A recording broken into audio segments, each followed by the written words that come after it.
Welcome to the Columbus Metropolitan Club. My name is Nosiba Southern, and I am a member of the Columbus Metropolitan Club's Board of Trustees, and it is my pleasure to welcome you here tonight. Today's forum, Existential Threats to Freedom of Speech, is Humor the First Casualty. It is brought to us with the support of Puffin Foundation West and in partnership with Cartoon Crossroads Columbus and the Association of American Editorial Cartoonists. They are represented here today by many friends and associates. Won't you please help me thank them?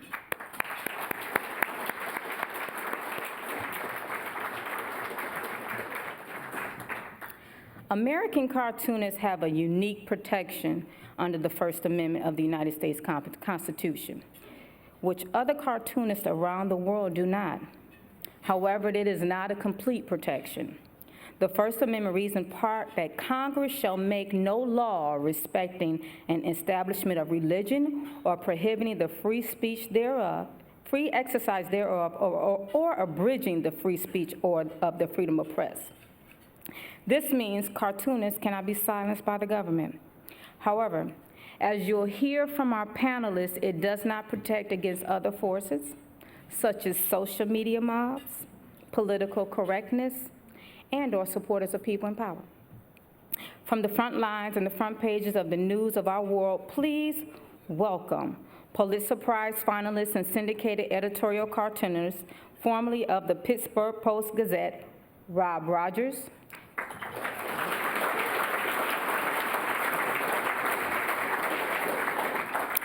Overseas Press Club of America Award winner, former editorial cartoonist of the New York Times, and who currently works for various European newspapers, Patrick Chapati.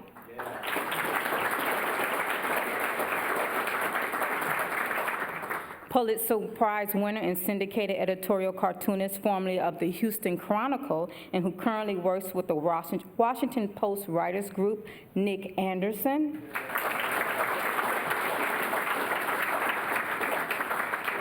And our host, journalist, formerly of the Columbus Dispatch, Tim Farron.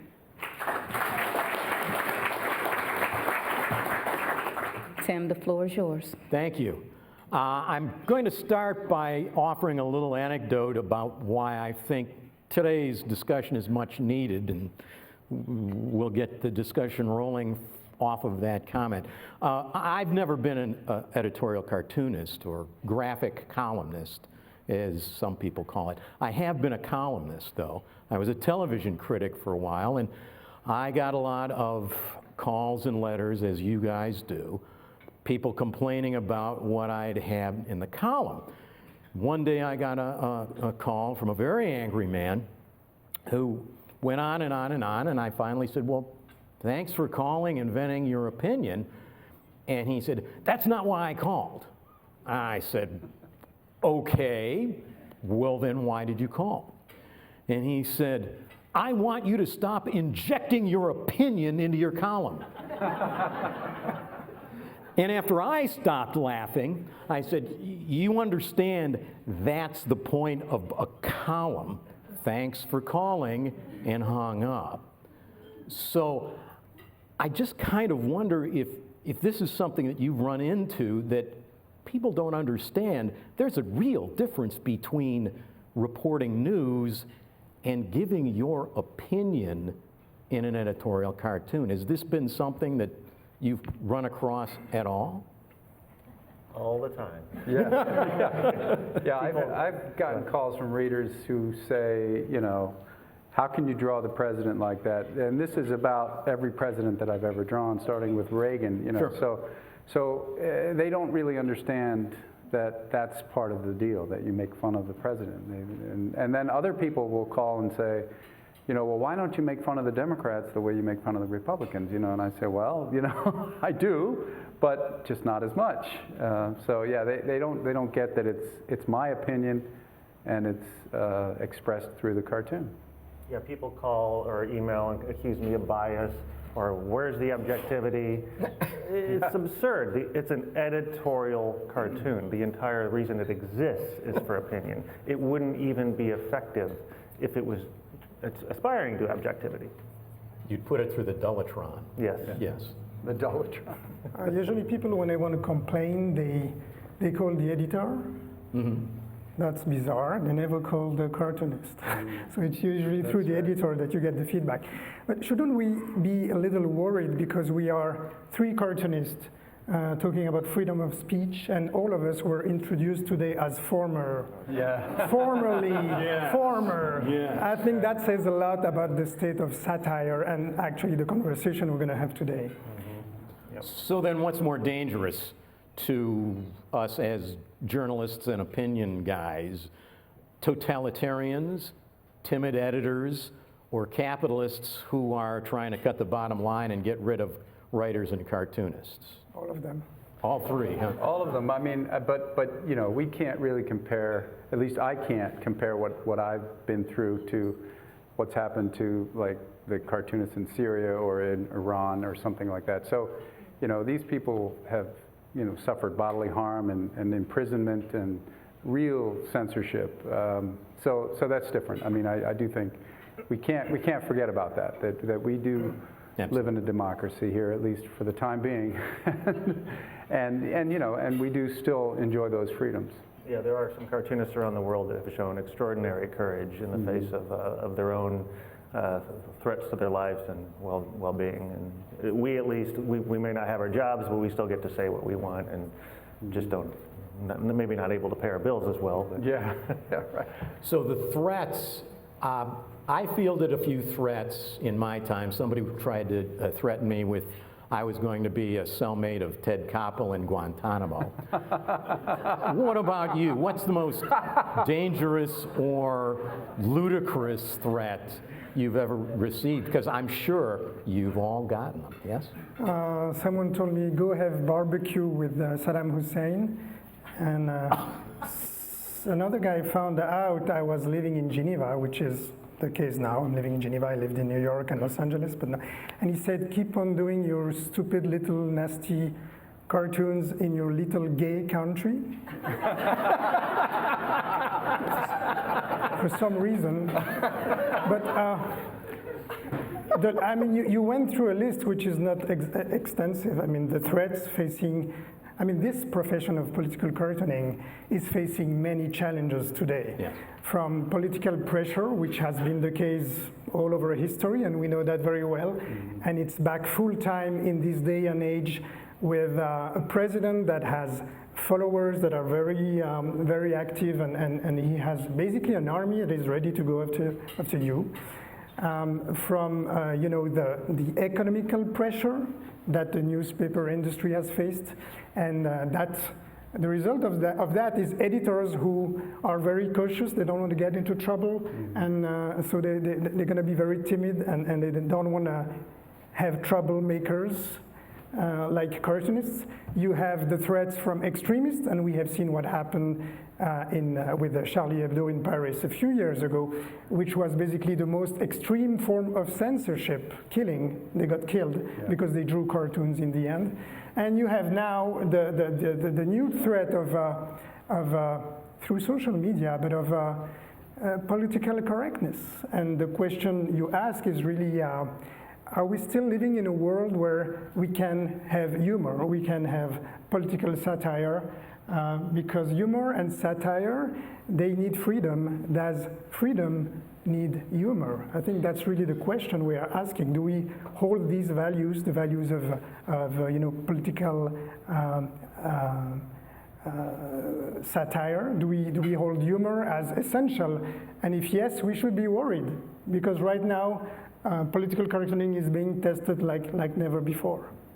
Yeah, you talked about the economic vulnerability of newspapers, and as a result of it, the economic vulnerability, editors don't feel as bold about protecting their cartoonists. And I think as a result, when they keep hearing all the screaming readers, they may feel like this really isn't worth it anymore. I've been protecting this cartoonist for years. I'm not sure it's worth the trouble. And I think that a lot of the cartoonists who've lost their jobs, in the last decade or so, it's not just economic. I think it's partly economic and partly political. Interesting.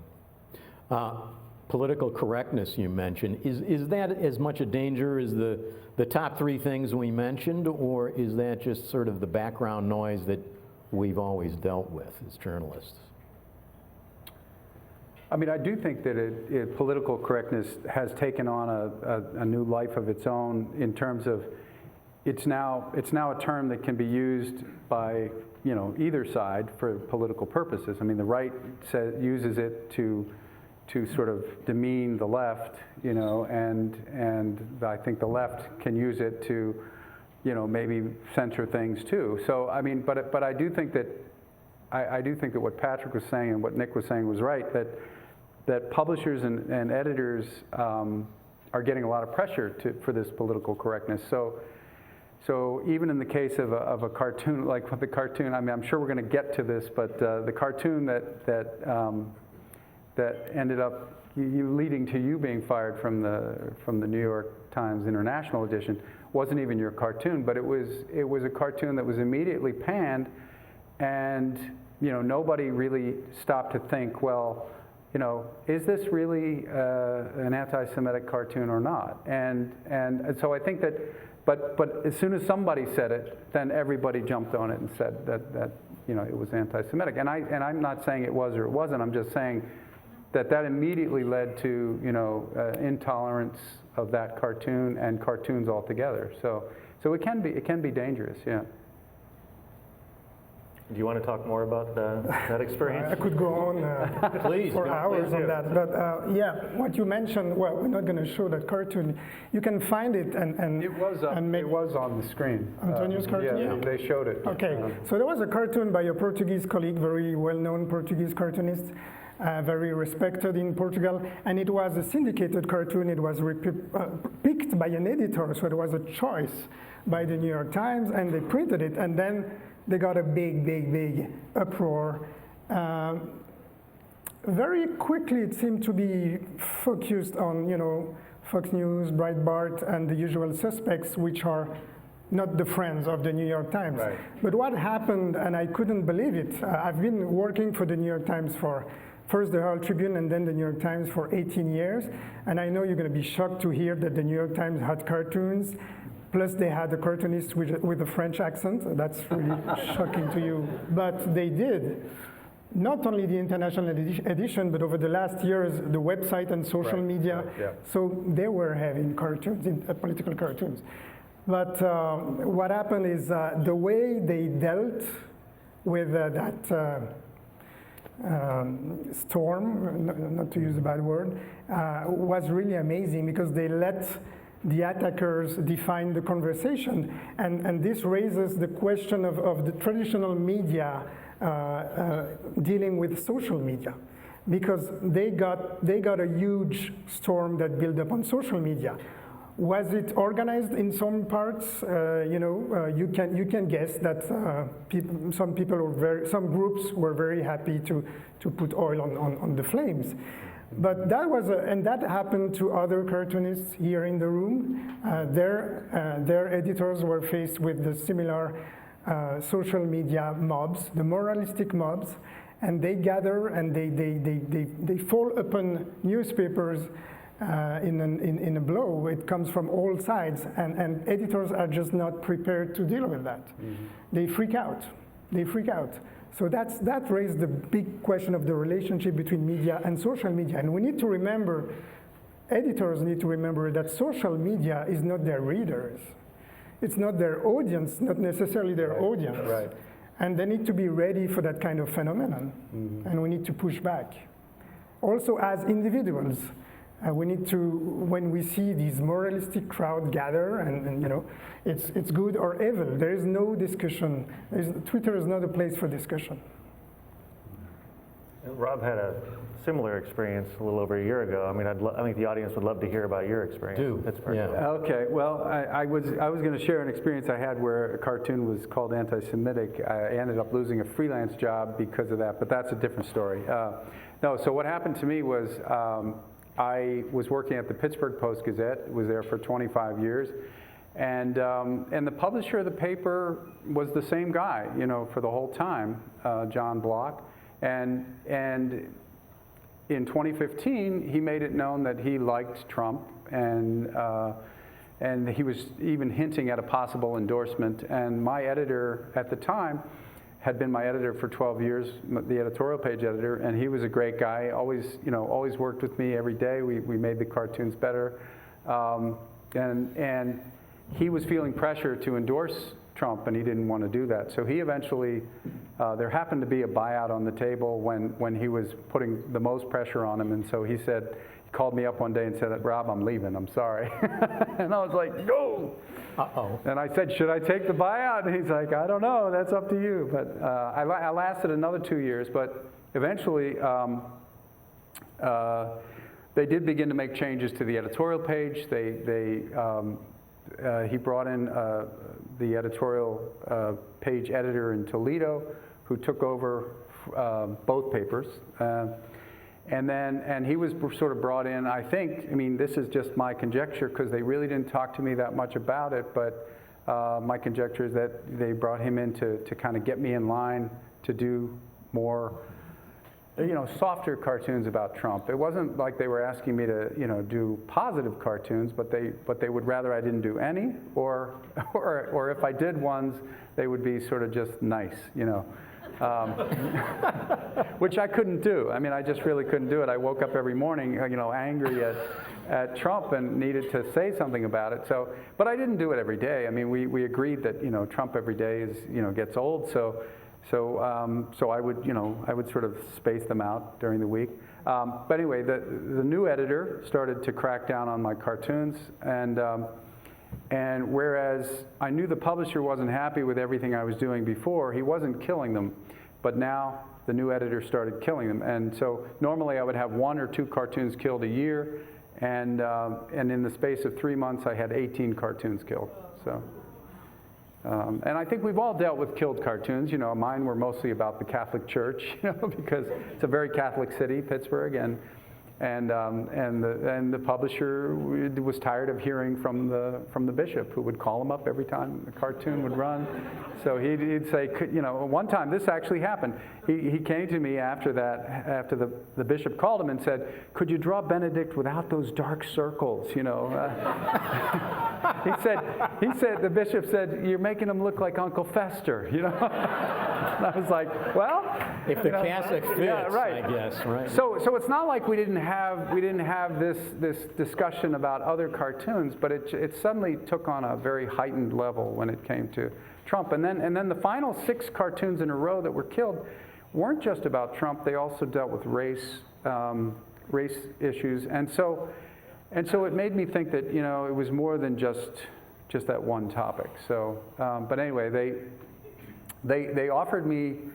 First of all, they sort of, you know, killed 6 in a row, and so I took vacation days till they would be willing to talk to me, and they never did. But then they ended up having me come in to meet with the personnel department and to go over a contract that they wanted me to sign, and it was, you know, we can get into more details later, but it wasn't a good contract. So I said no, and then a week later they laid me off.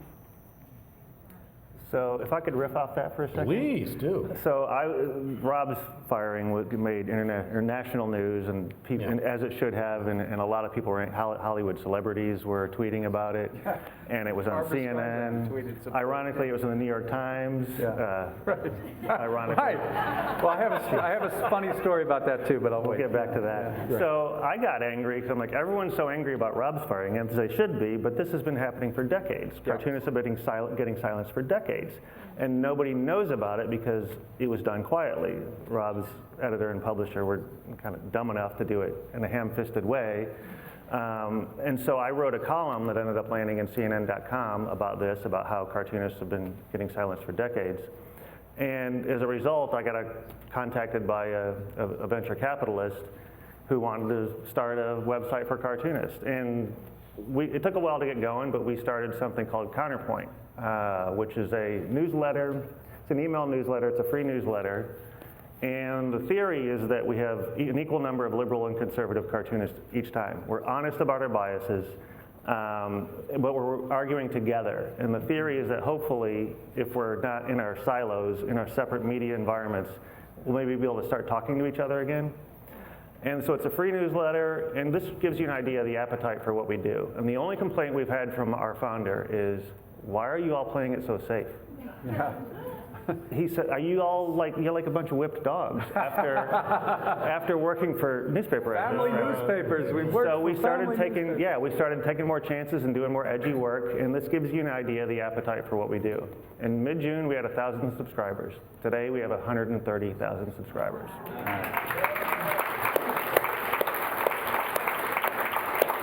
We're growing at 10,000 a week. It's just going gangbusters. And it's counterpoint.com? Well, we just bought the rights for counterpoint.com Okay. this week. Okay. If you go to yourcounterpoint.com right now, you can get signed up that way. And so it's going very well, and we think by next year we'll be self-sustaining through advertising, free newsletter. That's something. I was going to ask if you thought online publication was a blessing or a curse, but You have the answer. apparently we just answered that question. It's a double-edged sword. I mean, social media, you know, you can't monetize what happens on social media. Yeah. And people take our cartoons like crazy. Oh. Yeah. Our stuff is seen more now than it ever was, and yet we can't monetize it. People copy and paste it. I've seen my cartoons shared hundreds of thousands of times. One cartoon shared like 500,000 times, and yet I couldn't make a dime off of it. I'm sure you all have had the same experience. So social media expands our voice, but it just kills us economically. But that's where one thing about Counterpoint is we're paying cartoonists for original work. You can't see it anywhere else first. So if you want to see the cartoon, you have to subscribe. Now, they'll get taken and they'll get posted on Facebook and whatever, but at least if you want to see it first, you see it there, and we're paying for original work. It's not recycled, syndicated work. Tremendous. Yeah. Rob's one of our cartoonists. Nate Beeler, hometown guy, is one of our cartoonists. This guy's working on him. Nate was, along with myself, we were laid off in May from the Dispatch, so Yeah. good. I'm glad he's got a gig lined up. Fantastic. What I've been sort of impressed with is, you know, there are many cartoons in the collection that I don't agree with, and you know, and I would never sort of think, oh, this is something I would run on my Facebook page, but it's fun to do it and just get reader response, and man, they really do respond. But the other day, I mean, I saw a Nate Beeler cartoon and I was like, damn, I wish I thought of that. Because the funny thing is, you know, even the conservatives have days when they go after Trump too. I mean, because he's not really a conservative. So there's been some weird overlap, and then we have Ted Rall as one of the cartoonists, and he'll often go after the Democrats. So sometimes you'll see the Republicans going after, you know, the conservatives going after Trump, and Ted going after the Democrats. So.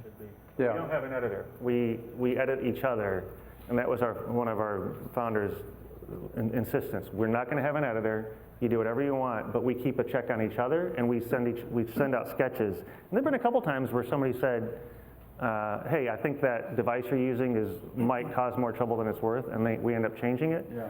But it's done kind of as a team. It's really a novel approach, and we've decoupled our fates from newspapers this way, and we're working as a team, which has never been done before. It's funny, I've always had a little trouble with that definition of being a conservative or you know, Republican, Democratic cartoonist. I mean, you're a cartoonist. You're supposed to look at the world with two eyes, you know, not like this or like that. You're supposed to look at the world with two eyes and you know, speak truth to power, whoever is in power. And you don't have to be a conservative to necessarily or be progressive to see that, for example, maybe the current president has some egomaniac issues. I don't know. It's so it's good that there is an exchange, but that should be part of the our own job is to look at any that's another side. thing, is that with Counterpoint, we have 3 and 3 each day, but you're free to say whatever you want. There's no prescribed balance. Like if Ted goes after the Democrats a lot, and if I want to go after the Democrats, or if some of the conservatives like Nate went after Trump this week, so yeah, you're free to say whatever you want. That's the way it should be. So that debate whether a cartoon is truthful or in bad taste or whatever, is that part of how the system is going to work for you, or do you think that really kind of is keeping the wraps on you? I mean, should free speech be just let her rip and who cares? Yeah, that's a good question. That's kind of a personal decision, you know, based on all of our personal taste and our personal level for how far we want to go. But I do think that, you know, not working for a newspaper, you can do more. You can actually do more. But I also miss the structure and the edit. You know, having an editor that could steer me away from something that, you know, maybe could be better, or, you know, it could you know, or, you know, my editor used to say, well, you can't say that or you can't say that, but then he would also tell me, you know, that's not your best work. And he said, it's fine, we'll run it, it's not your best work. Of course, I would always go back and do something else because I was like, not my best work, you know. So, and, you know, and I miss that, but yeah, there is more freedom, definitely, and I do think it's important to push the boundaries as much as we can. It's good that you are recreating a space of conversation, because I would miss that space. It's true that the history of political cartooning has been linked with the history of the press, and especially the history of a free press and the history of democracy. There is no political cartoonist in China, for example. Think about it, not a single one. And being part of a media is being part of a conversation. And the political cartoon can bring a counterpoint to the official line of the newspaper, and that's always an interesting thing. And it's to have that exchange. So it's good that you are recreating that with the website. Trying to. Yeah, I agree. I miss that, and I have a good editor at my syndicate who tells me that, like, you can do better. Yeah. And there are times it's even after 30 years of doing this, I'm still uncertain of myself. I'll be like, I think this is a really good cartoon, but is it? And then she'll be like, it's not that good. Or I'll think things are bad, and she'll be like, this is really strong. Yeah. I'm still uncertain of myself. So have you ever gone back and looked at that and said, I don't know why they said that. That was not good. That was fantastic.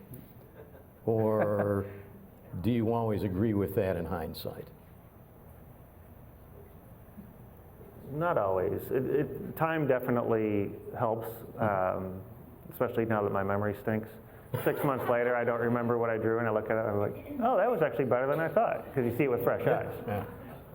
And like sometimes I'll fall in love with a thought process, like the creative process was so novel, I think this must be brilliant, because it took 3 hours to think of, and then 6 months later I'm like, that really didn't make much sense. I've had an experience with an old editor at the paper where he killed something that I did. It was about Republicans and the abortion issue, and a woman was standing there talking to a congressman saying, you know, you have so much to say about my womb. What about the rest of me? And he says, nice legs, you know, and so the editor said, no, it's a family newspaper. We can't run. You know, I wasn't showing anything, but.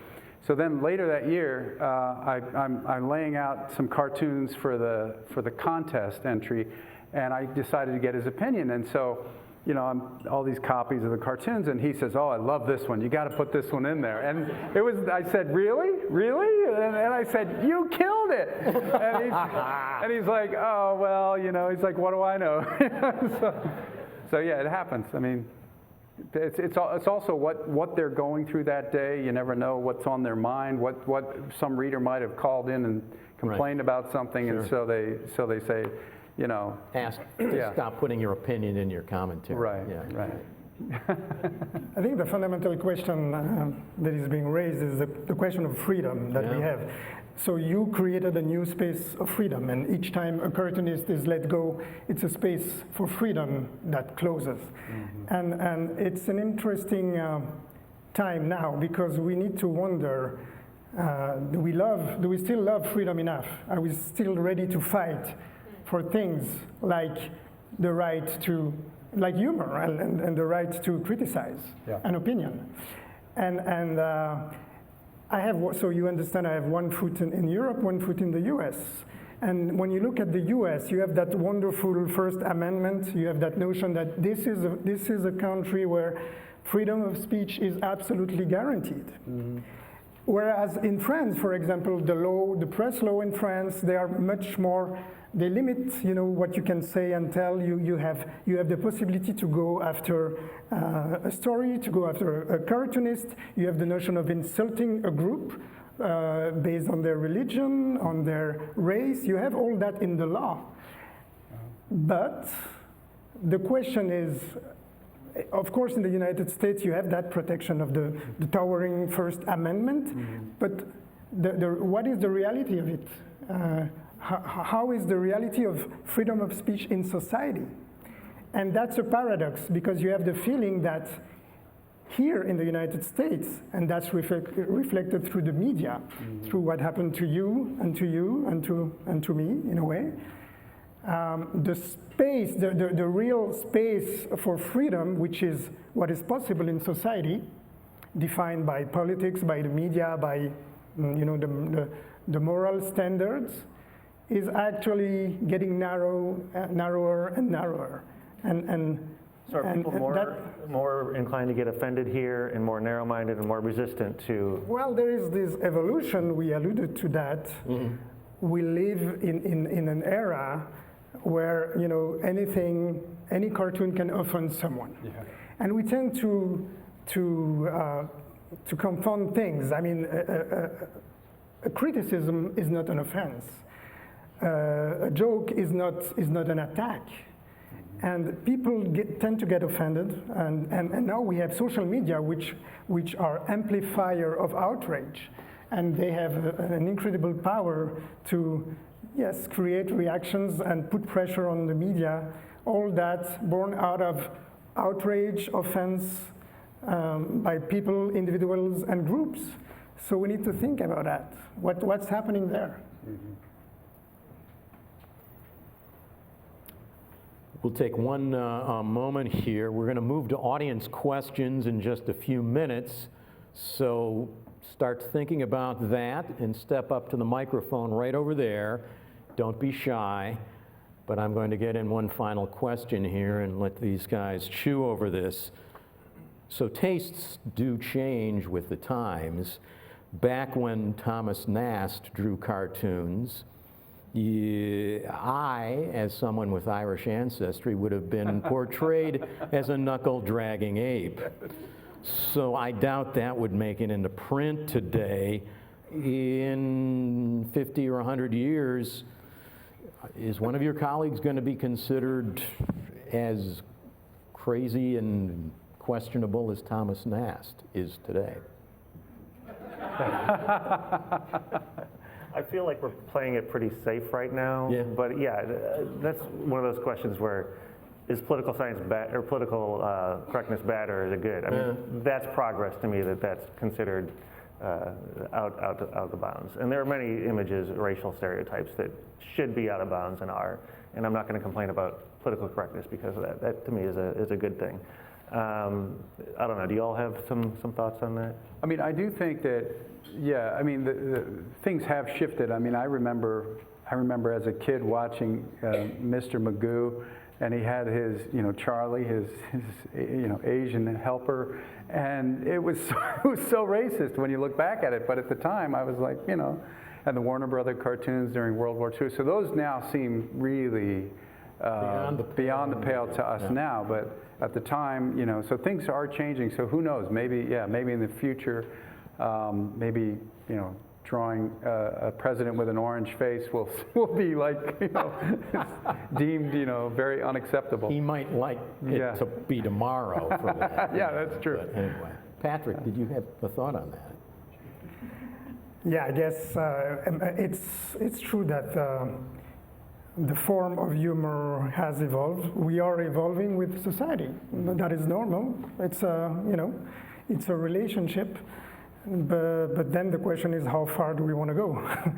That's the whole question, I guess. So censorship in general, and specifically, it seems like all three of you guys have been censored in some way or another for something that you had drawn. Have you ever been censored, I guess is maybe the wrong word, but somehow censored for not drawing something? Maybe Rob is the best example. Yeah, and let me just make a distinction. I mean, I've been on a couple panels where, people have said, well, they were censoring you. And true censorship is government censorship. The Post-Gazette was a private company, and they had every right to they were actually protected by the First Amendment more than I was in that instance. Mm-hmm. And, to their credit, they hired another cartoonist, Steve Kelly, who is more in line with their viewpoint now. And, that would have been a much easier sell for them to just say, hey, we're changing the editorial page, and here's your severance, but they, they instead they tried to get me to change what I was doing and to change. So one panel I was on with an ACLU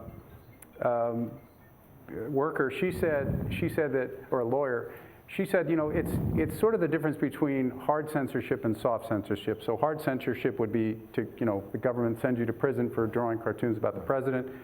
Soft censorship is when either corporations or people with political influence start to, censor things. And that's sort of what happened to me, is that it just changed.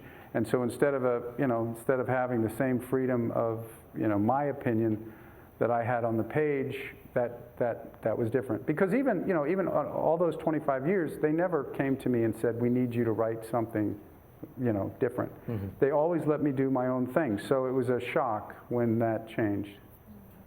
But it wasn't officially censorship, really. I mean.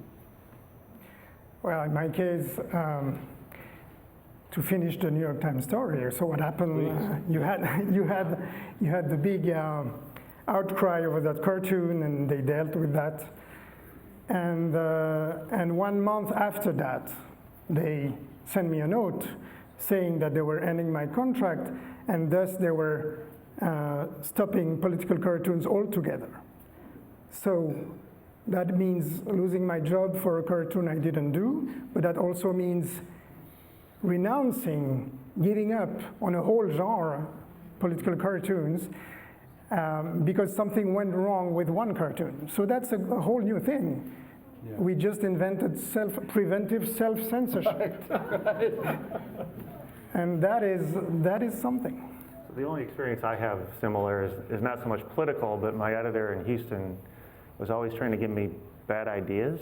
and would never, we had editorial conferences twice a week, and every meeting he would make a joke about, oh, wait, I can't give you ideas. And so for 10 years I had to listen to this.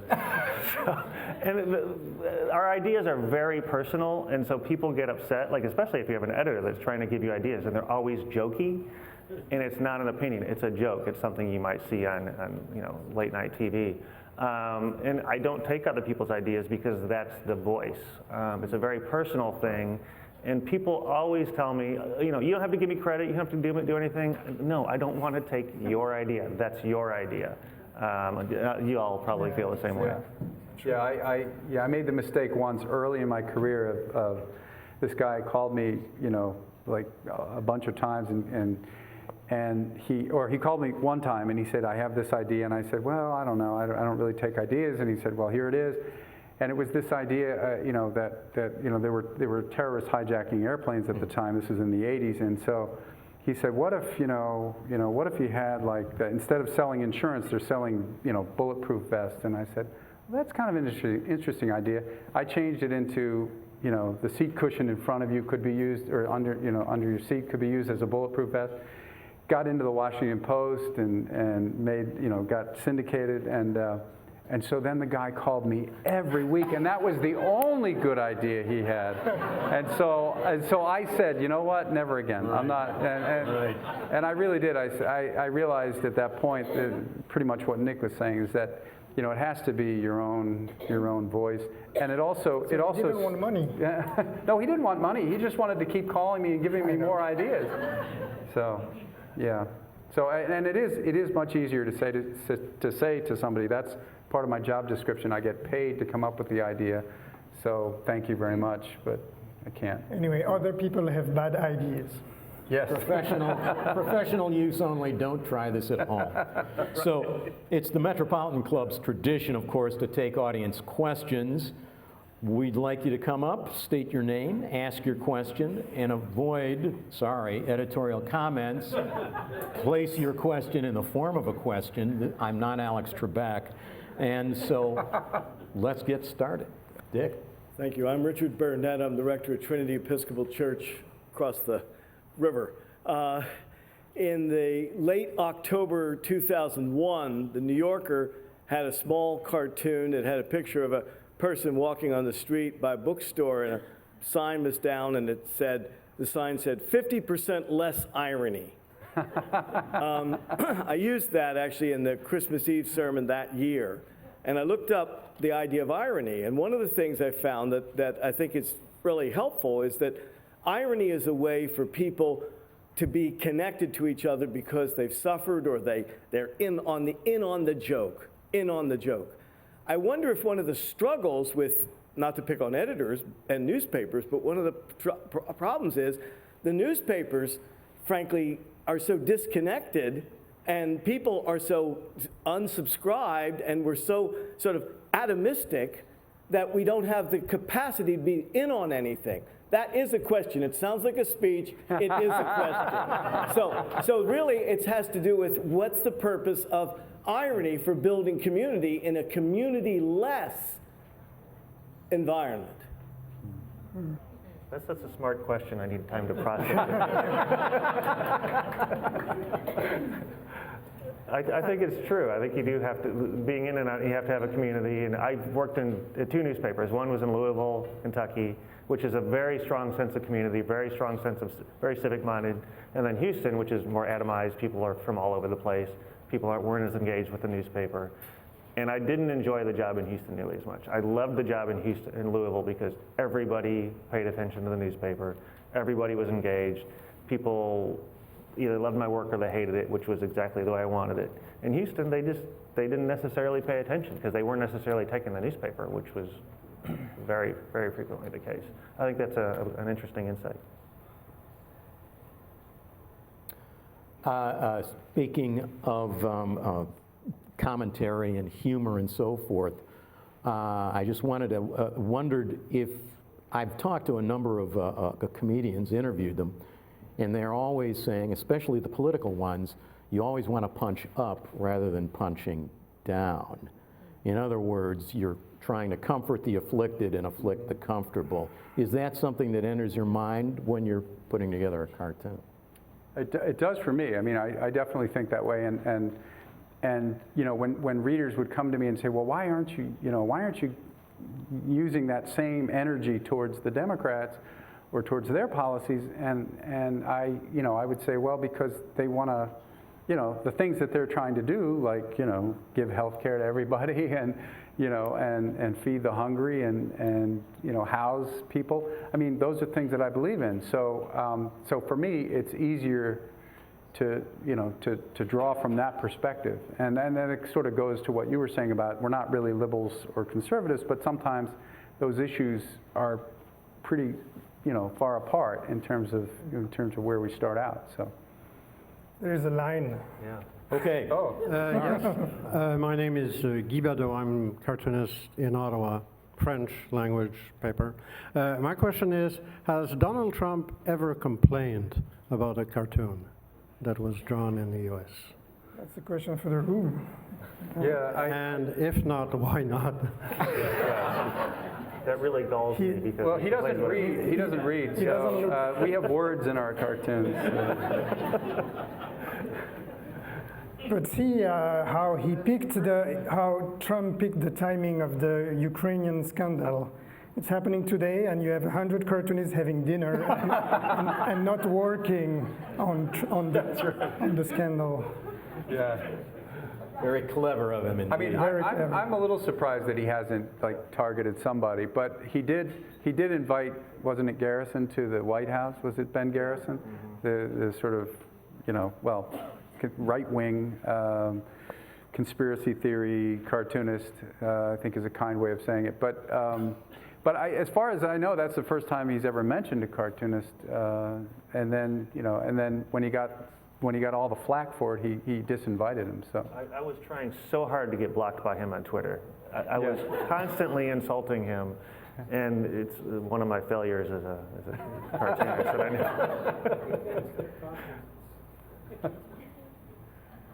Hey, I'm Jake Thrasher. I'm also a political cartoonist. So we've talked a lot about political correctness here and how it's censoring cartoons. But I've noticed the political correctness card is usually only played in cartoons that rely on bigoted tropes as the joke.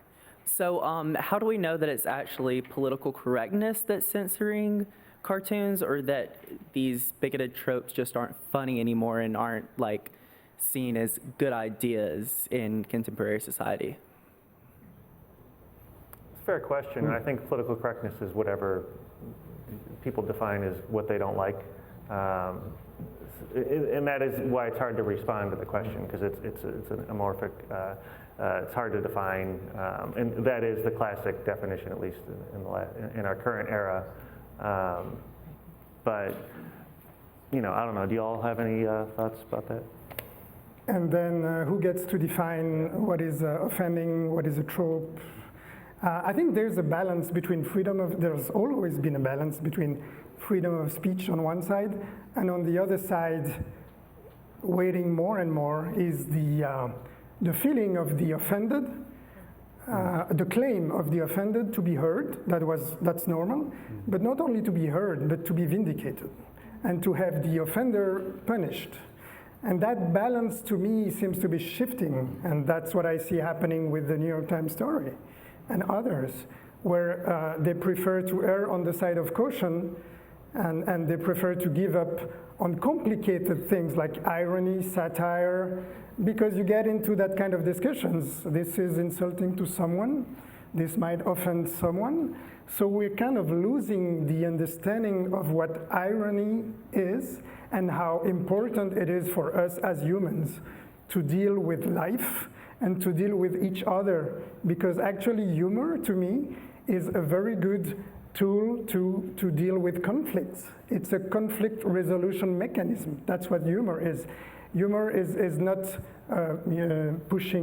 putting down the others. It's actually compassionate. We need humor to communicate. It's a part of the conversation. And without humor, we're not discussing with each other. Yeah. Just to finish off on that, I would say to Jake's point, that in the same way that certain people use socialism as a way to insult people that care about the poor, I think political correctness is being used to sort of blanket people that want to see bigoted tropes. Because they can blame that for why it's not acceptable. I think that is I'm seeing more of that on the internet now. So. Hey, I'm Jape. I'm a cat herder. As Patrick noticed, there was a lot of formerlies in your titles. And going forward, I mean, right now, Counterpoint has, you have a business plan, the NIB has a business plan, but where does journalism have a business plan? Because you have people crying out for news every single day, and they want it, and they're reading it online, and yet so many of the news organizations are failing at their fundamental purpose. So where do you see journalism and where do you see publishing going forward in the 21st century?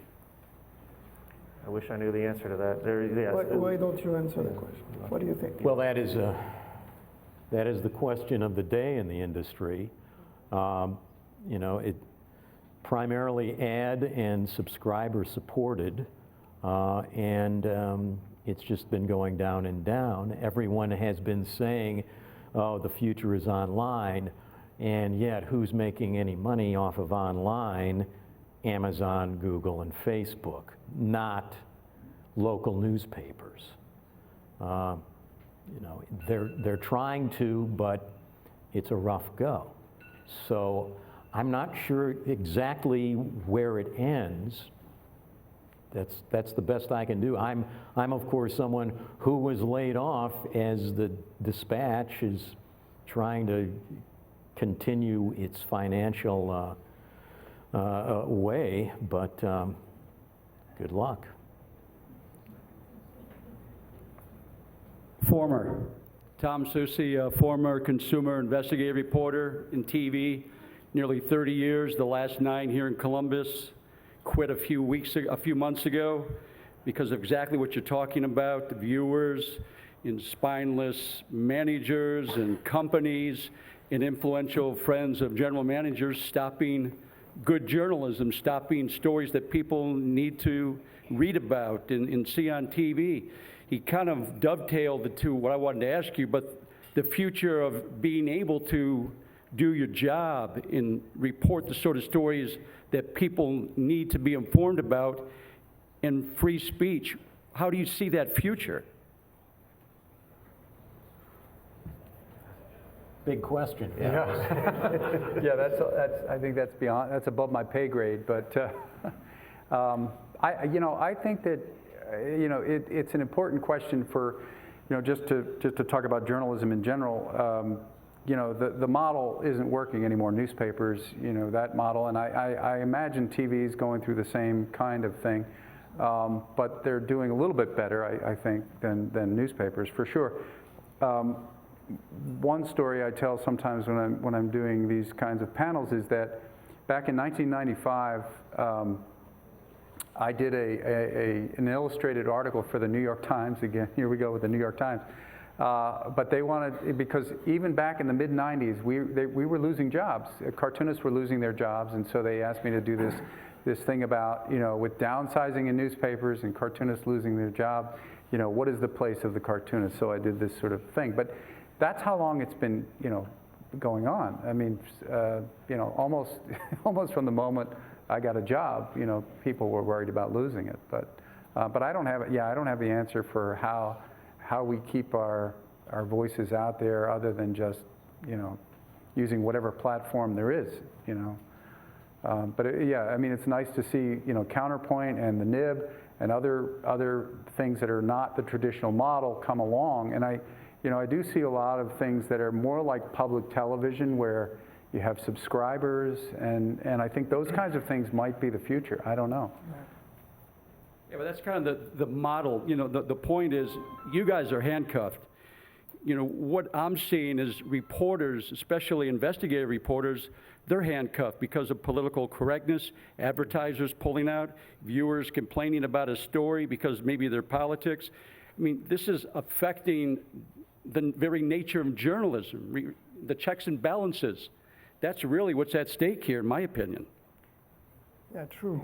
But then there are many initiatives in the field of journalism and the media, many different models being tried out, backed by foundations, backed by different sources of financing, and there is a lot of demand from the public, from the audiences, for good journalism. So I think the picture is not bleak. We have time for one more question. Okay, hi. Hi, guys. Liza Donnelly, editorial cartoonist with the New Yorker magazine. I hesitated to ask this question because I wasn't sure it was on topic, but I think it's deeply embedded in the topic because the great thing about free speech is that we get to hear from everybody. So why is our community still struggling with diversity? Why are there not more people of color in our field and women in our field? I'd like to hear from all of you. I'm asked that a lot because of Counterpoint, and because it's not just political diversity, but we like more diversity. And it's, as a cartoonist, when I was in Louisville, and cartooning was a bigger deal then, I would have young cartoonists contact me all the time. And 95% of them are young white males. And I don't understand that. I don't know if it's the way we socialize young girls. I don't know. I don't completely understand it. You may have more insight than I do about this. Do you all have any thoughts? Well, Liza, we've seen more and more women in that specific field in Europe, in the U.S., and that's really a very good sign. We have a lot of women cartoonists now, so that's the first good evolution. Yeah, I would say a lot is not. Yeah, that's not a good. You know. No, not in this country. In the new cartoonist, I see a good representation of women.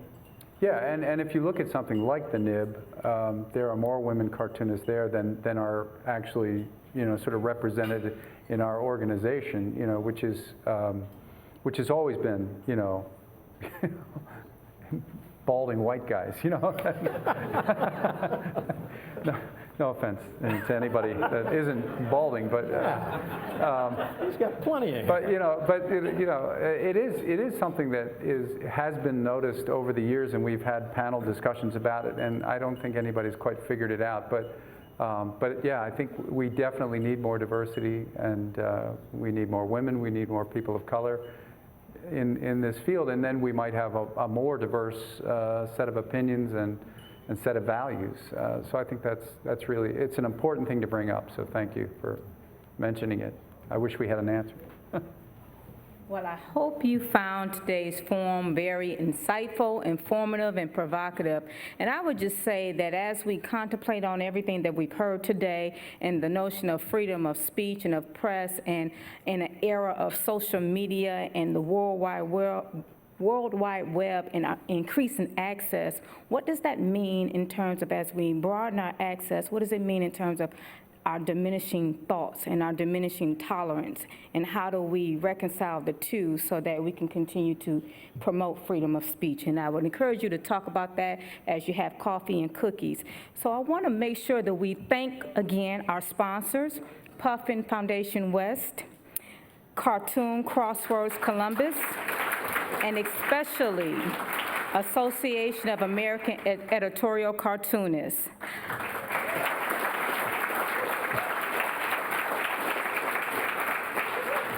We also again want to thank our speakers, Rob Rogers, Patrick Chapati, Nick Anderson, and Tim Farron.